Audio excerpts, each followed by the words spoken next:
ನೀವು ಬೇಕಂದರೆ ಮೋಟರ್ ಸೈಕಲಲ್ಲಿ ಬರ್ಬೋದು, ಇಲ್ಲ ಅಂದರೆ ಒಂದು ಕಾರಲ್ಲಿ ಹೋಗಿ ಪರವಾಗಿಲ್ಲ, ಇಲ್ಲ ನಿಮಗೆ ಇನ್ ಕೇಸ್ ಅನುಕೂಲ ಇದ್ದರೆ ಒಂದು ಫ್ಲೈಟ್ ಇದೆ ಅಂತ ಇಟ್ಕೊಳ್ಳಿ, ಫ್ಲೈಟಲ್ಲಿ ಬರ್ಬೋದು. ಯಾವುದಿಂದ ವೇಗವಂತವಾಗಿ ಬರ್ತೀವೋ ಅದರಲ್ಲಿ ಪ್ರಿಫರ್ ಮಾಡ್ತೀವಿ ಅಲ್ವಾ. ಅಂದರೆ ವೇಗವಂತವಾಗಿ ನಾವು ಬರ್ಬೋದು.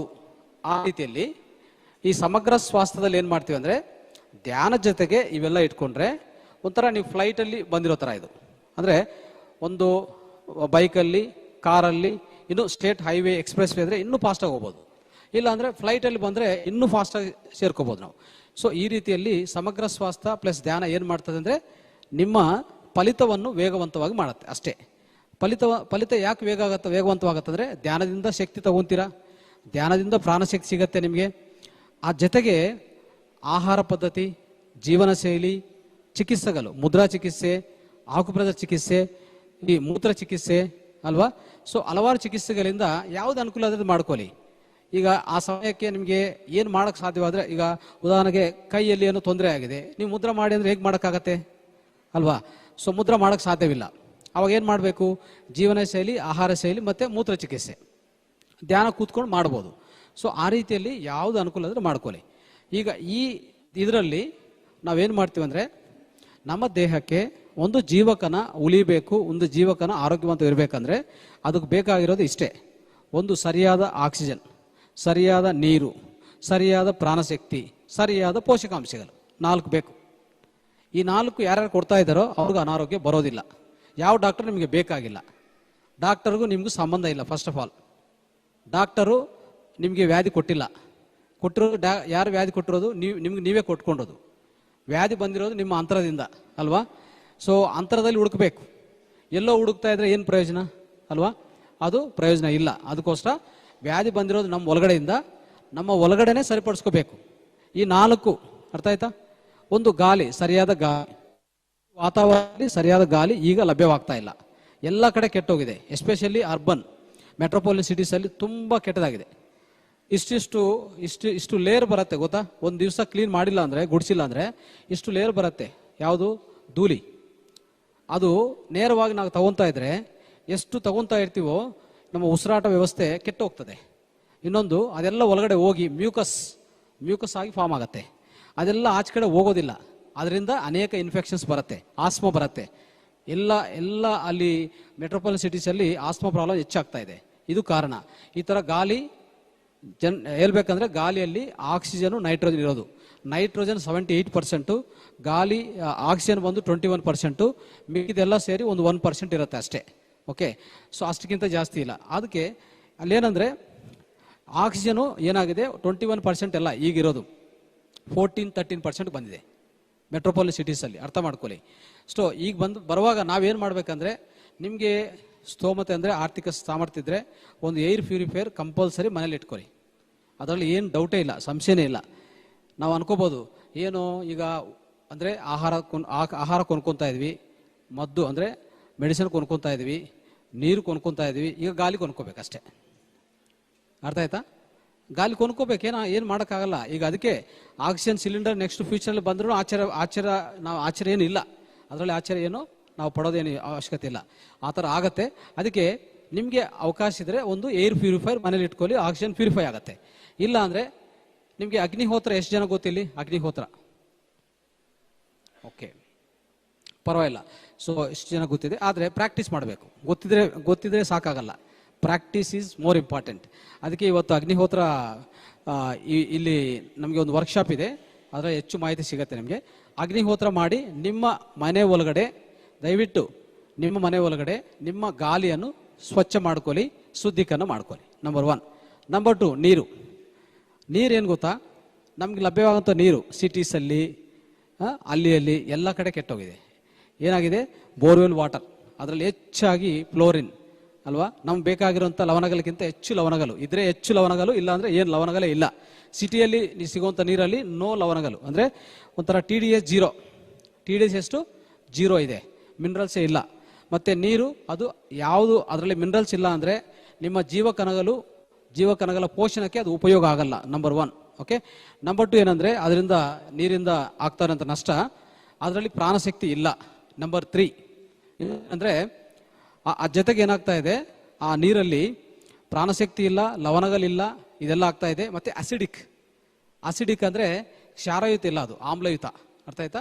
ಇಂಥ ನೀರು ನೀವು ತಗೊಂಡಿದ ಮೇಲೆ ನಿಮ್ಮ ಬ್ಲಡ್ಡು ಅಸಿಡಿಕ್ ಆಗುತ್ತೆ, ರೋಗಗಳು ಗ್ಯಾರಂಟಿ ಬರುತ್ತೆ, ಜೀವಕಣಗಳು ಸತ್ತು ಹೋಗ್ತದೆ. ಅದಕ್ಕೋಸ್ಕರ ಆದಷ್ಟು ನೀರನ್ನು ಸೇವನೆ ಮಾಡುವಾಗ ಯಾವುದೇ ನೀರಿರಲಿ ತಾಮ್ರ ಪಾತ್ರದಲ್ಲಿ, ಅಂದರೆ ಅದೇನೊಂದು ಕಾಪರಲ್ಲಿ ನೀವು ಸಂಗ್ರಹಣ ಮಾಡಿಕೊಂಡು ಕುಡಿಯುವಂಥ ನೀರು 3 ತಿಂಗಳು ಕುಡಿಯಬೇಕಾಗತ್ತೆ. ಮತ್ತು ಅದಾದಮೇಲೆ ಒಂದು 15 ದಿವಸ ಗ್ಯಾಪ್ ಕೊಡಿ, ಆಯಿತಾ? ಮತ್ತೆ 3 ತಿಂಗಳು ಕುಡಿಬೋದು. ಅದು ತಾಮ್ರಪತ್ರ ಈಸ್ ಅ ಬೆಸ್ಟ್. ಅದರಿಂದ ನಮ್ಗೆ ಏನು ಸಿಗತ್ತೆ? ಅದರಿಂದ ಕಾಪರ್, ನಮ್ಮ ದೇಹಕ್ಕೆ ಕಾಪರ್ ಸಿಗ್ತಾ ಇರ್ತದೆ. Copper is one of the very important aspect. ಅಂದರೆ ನಮ್ಮ ದೇಹದಲ್ಲಿ ಸೆಲ್ಸ್ ನಿರ್ಮಾಣಕ್ಕೆ ಅದು ತುಂಬ ಇಂಪಾರ್ಟೆಂಟ್ ಆಗುತ್ತೆ. ಅದಕ್ಕೆ ತಾಮ್ರ ಪಾತ್ರದಲ್ಲಿ ಸಂಗ್ರಹಣ ಆಗುವಂಥ ನೀರು ಒಳ್ಳೆಯದು. ಅದು ಆದಷ್ಟು ನಿಮಗೆ ಆಲ್ಕಲೈನ್ ಥರ ಅದು ಪರಿವರ್ತನೆ ಆಗುತ್ತೆ ಅಂತ ಹೇಳ್ಬೋದು.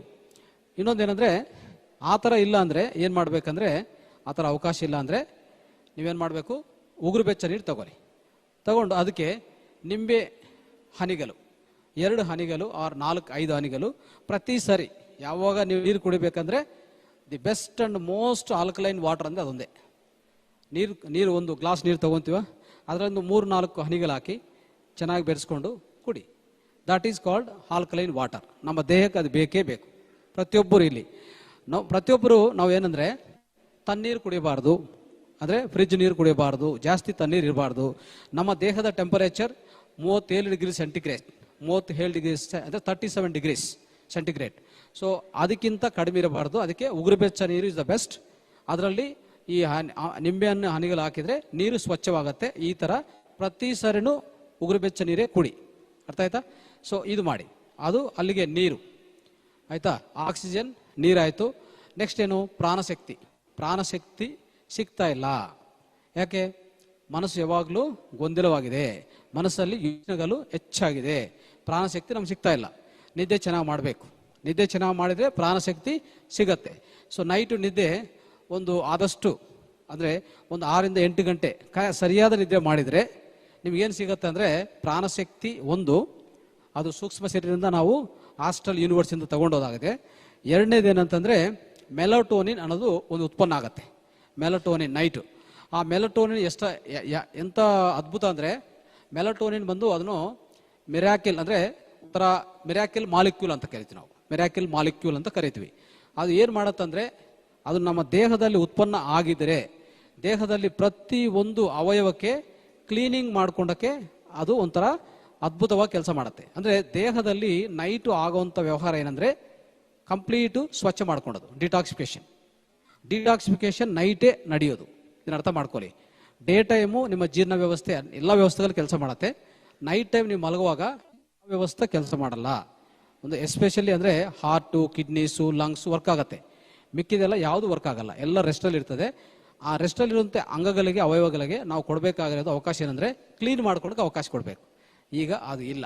ಯಾಕಂದರೆ 12 ಗಂಟೆ 1 ಗಂಟೆ ಮೊಬೈಲ್ ನೋಡ್ತಾ ಕೆಲಸದ ಮೇಲೆ ನಿದ್ದೆ ಮಾಡಲ್ಲ.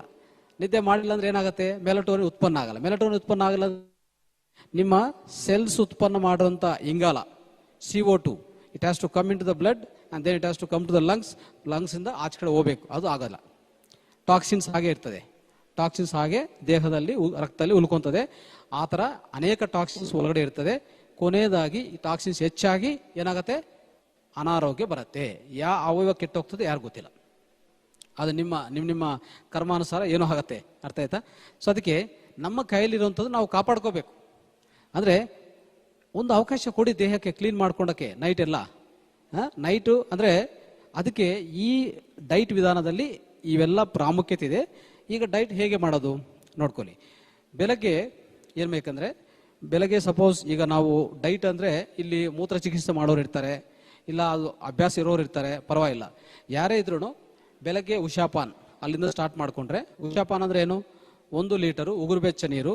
ಸೊ ನಿಧಾನವಾಗಿ 1 ಗಂಟೆದಲ್ಲಿ ಒಂದು ಲೋಟೆ ಅಂದರೆ ಗುಟ್ಟಿಗೆ ಯಾವುದು ನೀರು ಅಂದರೆ ಒಂಥರ ಕೂತ್ಕೊಂಡೇ ನೀರು ಕುಡಿಬೇಕು. ಕೂತ್ಕೊಳ್ಳೋಂದ್ರೆ ಈ ಥರ ಕೂತ್ಕೋಬೇಕು. ಈ ರೀತಿಯಲ್ಲಿ ಕೂತ್ಕೊಂಡು ಅರ್ಧ ಈ ಥರ ಕುರ್ಚಿ ಮೇಲೆ ಅರ್ಧದಲ್ಲಿ ಕೂತ್ಕೊಂಡೋದಾಗಲ್ಲ. ಆ ರೀತಿಯಲ್ಲಿ ಕೂತ್ಕೊಂಡೇ ನೀರು ಕುಡಿಬೇಕು. ಆ ರೀತಿಯಲ್ಲಿ ಕೂತ್ಕೊಂಡು ಗುಟ್ಟಿಗೆ 1 ಲೀಟರು ಉಗುರು ಬೆಚ್ಚ ನೀರು ಉಷಾಪಾನ ಅಂತ ಇದೀವಿ.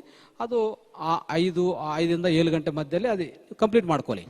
ಅದು ಮಾಡ್ಕೊಂಡಿದ ಮೇಲೆ ಊಟ ಅನ್ನೋದು ಹೇಗೆ ಅಂದರೆ ಅದಕ್ಕೆ ಮುಂಚೆ ನೈಟು ನಾವು 7 ಗಂಟೆಗೆ ಸ್ಟಾಪ್ ಮಾಡಬೇಕು. 7 o'clock is the last dinner time. 7 o'clock ಮೇಲೆ ನೋ ಡಿನ್ನರ್, ಅರ್ಥ ಮಾಡ್ಕೊಳ್ಳಿ. ಅಲ್ಲಿಂದ ಶುರು ಮಾಡಿಕೊಂಡು ನೆಕ್ಸ್ಟ್ ಡೇ 9-10ವರೆಗೂ ಏನು ತಿನ್ನಬಾರದು, ಆಯಿತಾ? ಏನು ತಿನ್ನಂಗಿಲ್ಲ, ತಿಂದರೂ ಏನು ಪ್ರಯೋಜನ ಇಲ್ಲ ಫಸ್ಟ್ ಆಫ್ ಆಲ್. ಯಾಕಂದರೆ ಅಷ್ಟು ವಿಂಡೋ ಆಫ್ ಟೈಮ್ ಕೊಟ್ಟರೆ ನಿಮ್ಮ ದೇಹ ಪ್ರತಿ ಅವಯವ ಸ್ವಚ್ಛಗೊಳಿಸ್ಕೊತದೆ. ಪ್ರತಿ ನೈಟು ಒಂಥರ ಉಪವಾಸ ಥರ ಆಗತ್ತೆ. ಇದು ನಾವೇನಂತ ಕರಿತೀವಿ, ಇಂಟರ್ಮಿಟೆಂಟ್ ಫಾಸ್ಟಿಂಗ್, ಮಧ್ಯಂತರ ಉಪವಾಸ ಅಂತ ಕರಿತೀವಿ. ಇದು ದೇಹ ಕೊಡ್ತಾನೆ ಇರಬೇಕು. ನೀವು ಉಪವಾಸ ಮಾಡಿ ಒಂದು ದಿವಸ ಫುಲ್ ಅಂದರೆ ಮಾಡಲ್ಲ, 2 ದಿವಸ ಮಾಡಿ ಅಂದರೆ ಮಾಡಲ್ಲ. ಅವಾಗ ಏನಂತಂದರೆ ಇದು ಒಳ್ಳೆಯದು, ಮಧ್ಯಂತರ ಉಪವಾಸ ಮಾಡಿ. ಸೊ ಒಂದು ಮುಂಚೆ ಅಂದರೆ ಇಂದಿನ ದಿವಸ 7 o'clock ಸ್ಟಾಪ್ ಮಾಡಿದರೆ ನೆಕ್ಸ್ಟು 10 ಗಂಟೆವರೆಗೂ 9 ಗಂಟೆವರೆಗೂ ಏನು ತಿನ್ನೋದು ಬೇಕಾಗಿಲ್ಲ. ಓಕೆ, ನೀವು ಕೊಡುವಾಗ 7 to 7 12 hours, 7 to 9 14 hours, 7 to ಅದಾದಮೇಲೆ 11ಗೆ ಹೋದರೆ 16 hours. ಆ ಥರ ನಿಮ್ಮ ಇಷ್ಟ, ಎಷ್ಟಂದ್ರೆ ಇನ್ಕ್ರೀಸ್ ಮಾಡ್ಕೊಳ್ಳಿ. ಆ ಟೈಮಲ್ಲಿ ಮಧ್ಯದಲ್ಲಿ ನೀರು ಮತ್ತು ಬೇಕಂದರೆ ಜ್ಯೂಸ್ ಸ್ವಲ್ಪ, ನಿಮಗೆ ಶಕ್ತಿ ಇಲ್ಲ ಅಂತಂದರೆ ಕೊರಿಯಾಂಡರ್ ಜ್ಯೂಸು, ಕೊತ್ತಂಬರಿ ಜ್ಯೂಸ್ ಈ ಥರದ್ದು, ಇಲ್ಲಾಂದರೆ ಒಂಥರ ಯಾವುದದು ಸೋರೆಕಾಯಿ ಅಂತ ಹೇಳ್ತೀವಲ್ಲ ಆ ಜ್ಯೂಸು, ಇಲ್ಲಾಂದರೆ ನಿಮಗೆ ಶಕ್ತಿ ಅಂದರೆ ಮೂತ್ರ ಚಿಕಿತ್ಸೆ ಮಾಡಿಕೊಂಡ್ರೆ ಶಕ್ತಿ ಯಾವುದು ವಿಹೀನ ಆಗಲ್ಲ. ಮೂತ್ರ ಚಿಕಿತ್ಸೆ ಇದು ಬೆಸ್ಟ್ ಅಂತ ಹೇಳ್ಬೋದು. ಅದು ಅಭ್ಯಾಸ ಮಾಡ್ಕೋಬೇಕು. ನೆಕ್ಸ್ಟ್ ಕ್ಲಾಸ್ ಬರುತ್ತೆ, ಕೇಳಿಸ್ಕೊಳ್ಳಿ. ಸೊ ಈ ಥರ ಮಾಡ್ಕೊಳ್ಳಿ. ಆವಾಗ 10 ಗಂಟೆಗೆ, ಉದಾಹರಣೆಗೆ 10 ಗಂಟೆಗೆ ಕರೆಕ್ಟಾಗಿ ಏನು ಮಾಡಬೇಕು, ಅಂದರೆ ನಾವು ಹಣ್ಣುಗಳು ಮಾತ್ರ ತಿನ್ನಬೇಕು. ಇದು ನಾವು ಹೇಳ್ತಾರಂತ ಇವತ್ತಿನ ಡೈಟ್ ಬಗ್ಗೆ ನಾನು ಮಾತಾಡ್ತಾ ಇದ್ದೀನಿ. ಡಿಪ್ ಡೈಟ್ ಅನ್ನೋದು. ಹಣ್ಣುಗಳು ಎಷ್ಟು ತಿನ್ಬೇಕು ಗೊತ್ತಾ? ನಮ್ಮ ವೆಯ್ಟ್ ಎಷ್ಟಿದೆ? 60 kg. 10 ಪಟ್ಟು ಅಂದರೆ 600 ಗ್ರಾಮ್. ಎಷ್ಟು ಹಣ್ಣುಗಳು? ಒಂದು 5 ಹಣ್ಣುಗಳು ತಗೊಳ್ಳಿ. ಕಾಲೋಚಿತ, seasonal and regional. Okay, seasonal and regional ತಗೊಳ್ಳಿ, ನೀಟಾಗಿ ಕಟ್ ಮಾಡ್ಕೊಳ್ಳಿ. ಹೊಟ್ಟೆ ತುಂಬ ತಿನ್ನಬೇಕಾಗತ್ತೆ ಅಷ್ಟೇ, ಇನ್ನೇನು ತಿನ್ನೋದು ಬೇಕಾಗಿಲ್ಲ. ಎಷ್ಟುವರೆಗೂ? ಅದು ಆಲ್ಮೋಸ್ಟ್ 12 o'clock ಒಳಗಡೆ ಮುಗಿಸ್ಬೇಕು. ಎನಿ ಟೈಮ್ ಫ್ರಮ್ 9 to 12 ಅದು ಮುಗಿಸಿ. ಅದಾದಮೇಲೆ ನೆಕ್ಸ್ಟ್ ಬರೋದೇನು? ಲಂಚ್. ಓಕೆ, ಲಂಚ್ ಸಮಯದಲ್ಲಿ ಏನು ಮಾಡಬೇಕಂದ್ರೆ 1 ಗಂಟೆ ಅಂತ ಇಟ್ಕೊಳ್ಳಿ, 1 ಅಷ್ಟು ಒಳಗಡೆ ಇದೆಲ್ಲ ಜೀರ್ಣ ಆಗಿರ್ತದೆ, ಏನು ತೊಂದರೆ ಇಲ್ಲ. ಎಲ್ಲ ಲವಣ ನಿಮಗೆ ಡೈರೆಕ್ಟು ಸೇರತ್ತೆ, ಆಯಿತಾ? ಸೊ ಇದರಿಂದ ಏನು ಪ್ರಯೋಜನ? ಈಗ ಉದಾಹರಣೆಗೆ ಜಂತುಗಳು ತಗೊಳ್ಳೋಣ. ಯಾವುದೇ ಜಂತುವು ಯಾವ ಹಾಸ್ಪಿಟ್ಲಿಗೆ ಹೋಗುತ್ತೆ ಹೇಳಿ, ಪರವಾಗಿಲ್ಲ. ಯಾವ ಜಂತುಗೆ ಯಾವ ಹಾಸ್ಪಿಟ್ಲ್ ಇದೆ? Animals never go to hospitals. ಯಾಕೆ ಅಂತಂದರೆ ಅದೇನು ಮಾಡುತ್ತೆ, ನಿಸರ್ಗವನ್ನು ಫಾಲೋ ಮಾಡ್ತದೆ ಕರೆಕ್ಟಾಗಿ. ನಿಸರ್ಗದಲ್ಲಿ ಎಲ್ಲ ಗೊತ್ತು, ಅಂದರೆ ಅದಕ್ಕಿರುವಂಥ ಇನ್ಸ್ಟಿಂಕ್ಟ್ ಅಂತ ಹೇಳ್ತೀವಿ, ದೇವರು ಕೊಟ್ಟಿರುವಂಥ ಒಂದು ಸ್ವಲ್ಪ ಬುದ್ಧಿ. ಅದರಿಂದ ಏನು ಮಾಡುತ್ತೆ, ಏನು ಆಹಾರ ತಿನ್ನಬೇಕು, ಯಾವಾಗ ತಿನ್ನಬೇಕು. ಸೂರ್ಯನ ಮುಳುಗ್ತಾ ಇದ್ದಂದರೆ ಮುಟ್ಟೋದೆಲ್ಲ ಆಹಾರ. ನೀವು ಚಿನ್ನ ಕೊಟ್ಟರು ತಿನ್ನಲ್ಲ ಅದು, ಅಲ್ವಾ? ಏನು ಕೊಟ್ಟರು ತಿನ್ನಲ್ಲ. ಸೂರ್ಯನ ಮುಳುಗ್ತಾ ಇದೆ ಅಂದರೆ ಊಟ ಅಷ್ಟೇ, ಹೋಗಿ ಮಲಗೋದೆ, ನೆಕ್ಸ್ಟ್ ಮಲಗೋದೆ. ನಾವು ಲೈಟ್ಗಳು ಆನ್ ಮಾಡಿಕೊಂಡು 12:30ಗೆ ಮಿಡ್ ನೈಟು ಇದು ಬಿರಿಯಾನಿ, ಮಟನ್ ಬಿರಿಯಾನಿ, ಚಿಕನ್ ಇದೆಲ್ಲ ಮಾಡಿಕೊಂಡ್ರೆ ಆರೋಗ್ಯ ಎಲ್ಲಿಂದ ಬರುತ್ತೆ? ಸೂರ್ಯ ಎಲ್ಲಿದ್ದಾನೆ? ಸೂರ್ಯನಿಲ್ಲ ಅಂದರೆ ನಿಮ್ಮಲ್ಲಿ ಜಠರಾಗ್ನಿ ಎಲ್ಲಿಂದ ಬರುತ್ತೆ? ಜಠರಾಗ್ನಿ ವೀಕ್ ಆಗಿರತ್ತೆ. ನೀವು ಅದರಲ್ಲಿ ತಗೊಂಡು ಹೋಗಿ ಏನು ಒಳಗಡೆ ಹಾಕ್ತಿರೋ ಅದೆಲ್ಲ ಕಸು, ಅದೆಲ್ಲ ವಿಷ. It become perfect toxin. ನಾನು ಹೇಳ್ತಾ ಇದ್ದೀನಿ, ಅರ್ಥ ಮಾಡ್ಕೊಳ್ಳಿ, ಆಯಿತಾ? ಯಾಕಂದರೆ ಅಲ್ಲಿ ಯಾರು ಇಲ್ಲ, ಒಳಗಡೆ ಜೀರ್ಣ ಮಾಡೋಕ್ಕೆ ಎಲ್ಲ ಸೆಟ್ ಡೌನ್, ಸಿಸ್ಟಮ್ ಆಫ್ ಆಯಿತು. ನೀವೇನೋ ಒಳಗಡೆ ಇನ್ಪುಟ್ ಕೊಡ್ತಾನೆ ಇದ್ದೀರಿ. ಯಾರು ಜೀರ್ಣ ಮಾಡೋರು?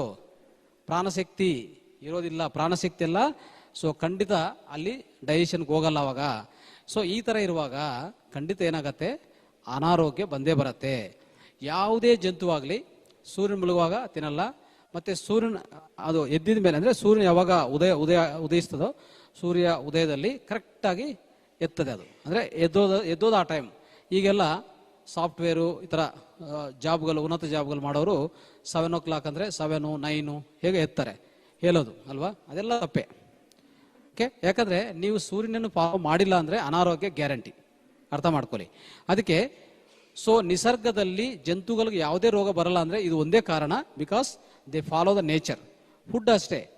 ನಾವೇನು ಮಾಡ್ತೀವಿ ಅಂದರೆ ಜನರಲಿ ಯಾವುದೇ ಫುಡ್ಡನ್ನು ತೊಗೊಂಡು ಬಂದು ಹಾಫ್ ಬಾಯ್ಲ್ಡ್ ಮಾಡಿದ್ರೆ ಪರವಾಗಿಲ್ಲ, ಸೆಮಿ ಬಾಯ್ಲ್ಡ್ ಮಾಡಿದ್ರೆ ಪರವಾಗಿಲ್ಲ, ಅಂದರೆ ಒಂದು ಅರ್ಧ ಬಯಸಿದ್ರು ಪರವಾಗಿಲ್ಲ. ನಾವು ಪೂರ್ತಿ ಬಯಸಿ ಅದರಲ್ಲಿ ಏನು ಇಲ್ಲದೆ ಒಂಥರ ಸತ್ತು ಆಹಾರ. ಈಗ ನಾವು ಮಾಂಸಾಹಾರ ತಿನ್ನಬೇಡ ಅಂತ ಹೇಳ್ತೀವಲ್ಲ, ಅದರಲ್ಲಿ ಬೇರೆ ಬೇರೆ ಕಾರಣಗಳಿದೆ. ಒಂದು ಆಧ್ಯಾತ್ಮಿಕ ಕಾರಣ ಇದೆ, ಇನ್ನೊಂದು ಅದು ಒಂಥರ ಕುಲ್ಲೋಗಿರೋ ಆಹಾರ, ಅದರಲ್ಲಿ ಬ್ಯಾಕ್ಟೀರಿಯಾ ಇದೆಲ್ಲ ಬರುತ್ತೆ, ಇದೆಲ್ಲ ತಪ್ಪು ಅಂತ ನಾವು ಹೇಳ್ತಾ ಇರ್ತೀವಿ. ಓಕೆ, ಒಪ್ಕೊಂತೇವೆ, ನಾವೆಲ್ಲ ಧ್ಯಾನಿಗಳು, ನಾವು ಮುಟ್ಟೋದಿಲ್ಲ.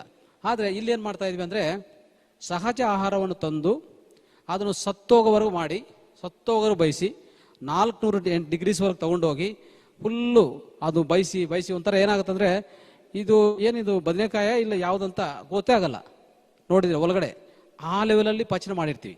ಇಂಥ ಆಹಾರ ತಿಂದರೆ ನಿಮಗೆ ಯಾವ ಲವಣಗಳು ಬರಲ್ಲ, ಯಾವ ವಿಟಮಿನ್ಸ್ ಬರಲ್ಲ, ಅರ್ಥ ಮಾಡ್ಕೊಳ್ಳಿ. ಅದಕ್ಕೆ ನಮಗೆ ಶ್ರೀಮಂತರಾಗಲಿ ಬಡವರಾಗಲಿ ಎಲ್ಲರಿಗೂ ರೋಗಗಳು ಬರುತ್ತೆ, ಕಾಮನ್. ನೋಡಿದ್ರಾ, ಇತ್ತೀಚಿನ ಕಾಲದಲ್ಲಿ ಎಷ್ಟೇ ನಿಮಗೆ ಸಾವಿರಾರು ಕೋಟಿ ಇರಲಿ, ಕ್ಯಾನ್ಸರ್ ಗ್ಯಾರಂಟಿ ಅಲ್ವಾ. ಸೊ BP, ಡಯಾಬಿಟಿಸು, ಎಷ್ಟೇ ಆರ್ಥಿಕವಾಗಿ ಬಲವಾಗಿದ್ರೂ ರೋಗಗಳು ಬರ್ತಾ ಇದೆ. ಕಾರಣ ಏನಂದರೆ, ನೆಕ್ಸ್ಟ್ ಸಮಗ್ರ ಜೀವನ ಶೈಲಿಯಲ್ಲಿ ನಮ್ಮ ಮೇಡಮ್ ಅವ್ರು ಹೇಳ್ತಾರೆ. ಸೊ ಆ ಜೀವನ ಶೈಲಿ ಸೂತ್ರಗಳೇನಿದೆ, ಹೇಗೆ ಪಾಲನೆ ಮಾಡಬೇಕು, ಯಾವ ಆಯಿಲ್ ತಗೋಬೇಕಾಗತ್ತೆ, ನೀರು ಹೇಗೆ ಕುಡಿಬೇಕಾಗತ್ತೆ, ಇವೆಲ್ಲ ಅವ್ರು ಹೇಳ್ತಾರೆ. ಓಕೆ, ಈಗ ಡೈಟಲ್ಲಿ ಮುಂದಕ್ಕೆ ಹೋಗೋಣ. ಅದಕ್ಕೋಸ್ಕರ ಸೊ ಮಧ್ಯಾಹ್ನ ಊಟ ಏನಂತಂದರೆ, ಮಧ್ಯಾಹ್ನ ಊಟ ಫಸ್ಟು, ಈಗ ಇವತ್ತು ನಾವು ಸ್ವಲ್ಪ ನೀವು ನೋಡಿರ್ಬೋದು ತರಕಾರಿಗಳು ಕೊಟ್ಟಿದ್ದೀವಿ. ಇದರ ಸೂಚನೆ ಏನಂದರೆ, ಆಹಾರವೇ ಈಗ ನಾನು ಹೇಳ್ತಾ ಇರೋದು. ಸೊ ಅಲ್ಲಿ ತರಕಾರಿಗಳು ನಾಲ್ಕು ವಿಧಗಳ ತರಕಾರಿಗಳು ತಗೊಳ್ಳಿ. ಒಂದು ಸೌತೆಕಾಯಿ, ಕ್ಯಾರೆಟು, ಬೀಟ್ರೂಟು, ಮುಲ್ಲಂಗಿ, ಆ ಥರ 4, ಅದು ಕಾಲೋಚಿತ ಆದಷ್ಟು ಅಂದರೆ ಸೀಸನಲ್ ತಗೊಳ್ಳಿ. ತಗೊಂಡು ಕಟ್ ಮಾಡಿ 4, ಆ 4 ತರಕಾರಿಗಳು ತಗೊಂಡು, ಎಷ್ಟು ನಿಮ್ಮ ವೆಯ್ಟು 50 kg ಅಂತ ಇಟ್ಕೊಳ್ಳಿ. ಅದಕ್ಕೇನು ಮಾಡಬೇಕಂದ್ರೆ 5 ಪಟ್ಟು ಅಂದರೆ 250 ಗ್ರಾಮ್ ಫಸ್ಟ್ ಒಂದು ಬೌಲ್ ಮಾಡ್ಕೊಳ್ಳಿ. ಅದನ್ನು ನಾವೇನಂತ ಕರಿತೀವಿ ಅಂದರೆ ಗ್ರೀನ್ ಪ್ಲೇಟ್ ಅಂತ ಕರಿತೀವಿ. ಓಕೆ, ಹಸಿ ಆಹಾರ, ಅದೊಂದು ಗ್ರೀನ್ ಪ್ಲೇಟ್ ಮಾಡ್ಕೊಂಡಿದ್ವಾ, ಫಸ್ಟ್ ತಿನ್ನಿ. ಮಧ್ಯಾಹ್ನ 1 ಗಂಟೆ 1:30 ಯಾವ ಟೈಮನ್ನಾಗಲಿ ಅಟ್ಲೀಸ್ಟು 2 ಗಂಟೆ ಒಳಗಡೆನೆ ಅದು ಫಸ್ಟು ಹಸಿ ಪ್ಲೇಟ್ ತಿನ್ಬಿಡಿ. ಅಷ್ಟು ತಿನ್ಬೇಕು first, that is the rule. ಇದು ಇನ್ನೊಂದು ಹೇಳ್ತೀನಿ, ಇದು ಯಾರು ಕರೆಕ್ಟಾಗಿ ಪಾಲನೆ ಮಾಡ್ತಿರೋ ಅವ್ರ ರಿಸಲ್ಟ್ ಬಂದ ಮೇಲೆ ಗೊತ್ತಾಗತ್ತೆ. ನೀವು ಮಾಡಿಲ್ಲ ಅಂದರೆ ನಾನು ಎಷ್ಟೇ ಇಲ್ಲಿ ಹೇಳಿದ್ರು ಏನು ಪ್ರಯೋಜನ ಇಲ್ಲ ಹೇಳ್ತಾ ಇದ್ದೀನಿ. ಅದು ಪಾಲನೆ ಮಾಡೋದು ನಿಮ್ಗೆ ಬಿಟ್ಟಿರೋದು. ನಾನು ಹೇಳೋದು ಪದ್ಧತಿ ಹೇಳ್ತಾ ಇದ್ದೀನಿ. ಇದು ವರ್ಲ್ಡ್ ಬೆಸ್ಟ್ ಡೈಟ್ ಅಂತ ಪ್ರೂವ್ ಆಗಿದೆ. ಎಷ್ಟೋ ಪ್ರಯೋಗಗಳು ಮಾಡಿ, ಎಷ್ಟೋ ಫಲಿತಗಳು ತಗೊಂಡು, ಡಯಾಬಿಟಿಸ್ ಎಲ್ಲ, BP ಎಲ್ಲ ಔಟ್, ಯಾವುದು ಇರೋದಿಲ್ಲ, ಅಷ್ಟು ಚೆನ್ನಾಗಿ ಕೆಲಸ ಮಾಡಿದೆ ಇದು. ಈಗ ಇದು ಅಂದರೆ ಹಸಿ ಪ್ಲೇಟ್ ಆಯ್ತಲ್ಲ, ಗ್ರೀನ್ ಪ್ಲೇಟು. ನೆಕ್ಸ್ಟು ಬಯಸಿದ ಆಹಾರ.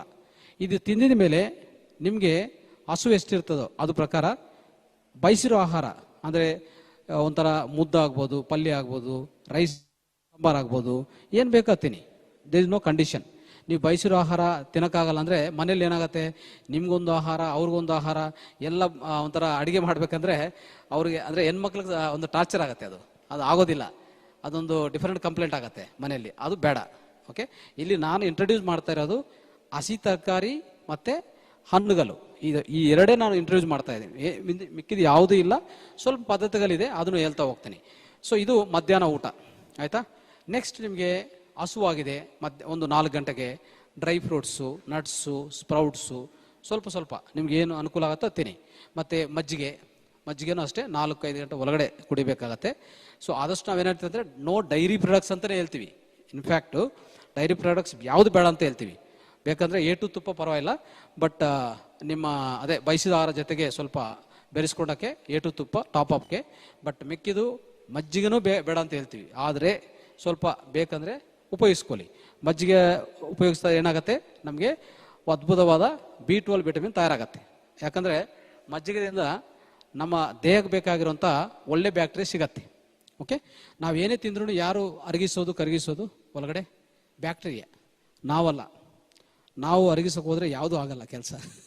ನಮಗೆ ಸುಮಾರು ಆಲೋಚನೆಗಳು ಒಳಗಡೆ ಇರ್ತದೆ, ಆಲೋಚನೆಗಳು ಜಾಸ್ತಿ ಆಗುತ್ತೆ. ನಾವು ಯಾವುದು ಜೀರ್ಣ ಮಾಡೋಕ್ಕೆ ಸಾಧ್ಯವಿಲ್ಲ. ಜೀರ್ಣ ಮಾಡೋಕ್ಕೆ ಒಳಗಡೆ ನಮಗಿಂತ ಬುದ್ಧಿವಂತವಾದ ಒಂದು ಜೀವಿಗಳಿದೆ, ಸೂಕ್ಷ್ಮ ಜೀವಿಗಳು, ಅವೇ ಬ್ಯಾಕ್ಟೀರಿಯಾ, ಒಳ್ಳೆ ಬ್ಯಾಕ್ಟೀರಿಯಾ, ಗಟ್ ಬ್ಯಾಕ್ಟೀರಿಯಾ ಅಂತ ಕರಿತೀವಿ. ಓಕೆ, ಅದು ಬೇರೆ ಸಬ್ಜೆಕ್ಟ್ ಅದು. ಸೊ ಇಂಥ ಅದ್ಭುತವಾದ ಜ್ಞಾನ ಮಾಹಿತಿ ನಿಮಗೆ ಮಹಾವತಾರ ಟಿವಿಯಲ್ಲಿ ಯಾವಾಗಲೂ ಸಿಗ್ತದೆ ಆಯಿತಾ. ಮಹಾವತಾರ ಟಿವಿಯಲ್ಲಿ ಜೂಮ್ ಚಾನಲ್ಸು ಬೆಳಗ್ಗೆಯಿಂದ ಸಾಯಂಕಾಲಕ್ಕೆ 4-5 ಜೂಮ್ ಚಾನಲ್ಸ್ ಇದೆ, ಇಲ್ಲಿ ಡಿಸ್ಪ್ಲೇ ಆಗ್ತಾ ಇರ್ತದೆ. ಅಲ್ಲಿ ನೀವು ರಿಜಿಸ್ಟರ್ ನಂಬರ್ ಕೊಟ್ಟರೆ, ನೀವೆಲ್ಲರೂ ಅಲ್ಲಿ ರಿಜಿಸ್ಟರ್ ಮಾಡಿಕೊಂಡ್ರೆ, ನಿಮ್ಮ ನಂಬರು ನೇಮ್ ಕೊಟ್ಟರೆ ನಿಮಗೆ ಅವ್ರು ಆ್ಯಡ್ ಮಾಡ್ತಾರೆ ಜೂಮ್ ಚಾನಲಲ್ಲಿ. ಎಲ್ಲ ಉಚಿತವಾಗಿ ಇಷ್ಟೆಲ್ಲ ಜ್ಞಾನ ಹಂಚ್ತಾ ಇದ್ದೀವಿ. ಈಗಾಗಲೇ ತುಂಬ ಹಂಚಿದ್ದೀವಿ. ನಿಮಗೂ ಆ ಓಲ್ಡ್ ವಿಡಿಯೋ ಸಿಗುತ್ತೆ, ಮತ್ತು ಹೊಸ ಜ್ಞಾನ ರಿಪೀಟ್ ಮಾಡ್ತಾ ಇರ್ತೀವಿ. ಓಕೆ, ದಯವಿಟ್ಟು ಮಾಡ್ಕೊಳ್ಳಿ.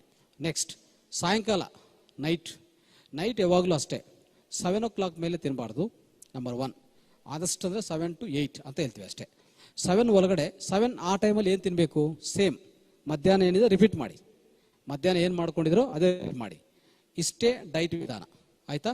ಆದರೆ ಇಲ್ಲಿ ಅಂದರೆ ಒಂದೇನೆಂದರೆ ಸಾಯಂಕಾಲ ನೈಟು 7 ಒಳಗೆ ಮುಗಿಸ್ಬೇಕಾಗತ್ತೆ. ಬೆಳಗ್ಗೆ ಬೇಗ ಏಳಬೇಕಾಗತ್ತೆ, ಇದು ಇಂಪಾರ್ಟೆಂಟ್. ಬೆಳಗ್ಗೆ ಬೇಗ ಏಳಿ ಸ್ವಲ್ಪ ಮೆಡಿಟೇಷನ್. ನೀವು 5 ಗಂಟೆ ಅಂದರೆ ನಮಗೆ ಬ್ರಹ್ಮಮುಹೂರ್ತಕ್ಕೆ ನಮ್ಮ ಹತ್ರ ಜೂಮ್ ಚಾನಲ್ ಇದೆ, ಬ್ರಹ್ಮಮುಹೂರ್ತ ಮೆಡಿಟೇಷನ್ ಮಾಡಿಸ್ತಾ ಇದ್ದೀವಿ 3 ರಿಂದ 4 ಸೊ ನಿರಂತರವಾಗಿ ಈಗ 115 ದಿವಸ ಕಂಪ್ಲೀಟ್ ಮಾಡಿದ್ದೀವಿ. ಅದರಲ್ಲಿ ಭಾಗವಹಿಸಿ. ಇಲ್ಲ 5 ರಿಂದ 7 ಗಂಟೆಗಿದೆ ಮತ್ತೆ ಮೆಡಿಟೇಷನ್ ಪ್ರೋಗ್ರಾಮ್ ಇದೆ, 5 ರಿಂದ 7 ಗಂಟೆಗೆ ಸಮಗ್ರ ಸ್ವಾಸ್ಥ್ಯ, ಅದರಲ್ಲಿ ಭಾಗವಹಿಸಿ. ಓಕೆ, ಈ ರೀತಿಯಲ್ಲಿ ಮಾಡಬೇಕಾಗತ್ತೆ.